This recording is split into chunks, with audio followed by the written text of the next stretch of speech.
অর্জন করা এবং নলেজ থাকার পরেও আমরা দেখেছি যে অনেক ডাক্তার কিন্তু ভালো রোগী পায় না। এর মূল কারণ থাকে তার কমিউনিকেশন স্কিলটা ভালো। আমাদের বর্তমানে অনেক চ্যালেঞ্জ আছে। এই চ্যালেঞ্জকে রক্ষা করতে হলে আমাদের বেশ কিছু স্কিলনেস অর্জন করতে হবে। প্রথমেই যে কোনো সাবজেক্টে যাই আমাকে অবশ্যই ভালো নলেজ গেইন করতে হবে, নইলে বর্তমানে নলেজের কোনো বিকল্প নাই। একই সঙ্গে সঙ্গে ওই সাবজেক্টে আমাদেরকে দক্ষতা অর্জন করতে হবে। এই দক্ষতা অর্জন করা এবং নলেজ থাকার পরেও আমরা দেখেছি যে অনেক ডাক্তার কিন্তু ভালো রোগী পায় না। এর মূল কারণ থাকে তার কমিউনিকেশন স্কিলটা ভালো না। এটার পাশাপাশি আমাকে এই মানবিকতা, নৈতিকতা, দক্ষতার একটা এক্সিলেন্ট সমন্বয় করতে পারলেই তুমি একজন ভালো ডাক্তার হও।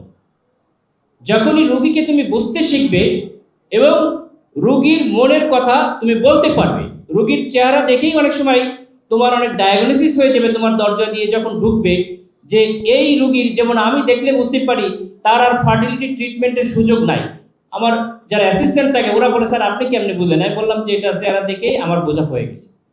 সুতরাং এই পরিমাণ দক্ষতা তোমাকে অর্জন করতে হবে, স্কিলস আসতে হবে, এর সঙ্গে তোমার কমিউনিকেশনটা থাকতে হবে। আমরা আশা করি যে তোমাদের মধ্য থেকেই ভবিষ্যতে বাংলাদেশে হেলথের ডিজি, স্বাস্থ্যমন্ত্রী, প্রধানমন্ত্রী, এই সব বিভিন্ন লেভেলের নেতৃত্ব আমি আশা করি গড়ে উঠবে।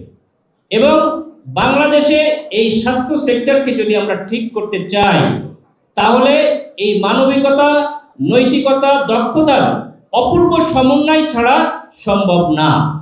এই দেশকে সত্যিকারে রক্ষা করতে হলে একটি সুন্দর সমাজ দরকার। আর এই সুন্দর সমাজকে পরিচালনার জন্য ভালো যে ড্রাইভার, যে কারিগর, সেটা এই মানুষের, এই তোমাদের সামনে থেকেই গড়ে উঠতে হবে।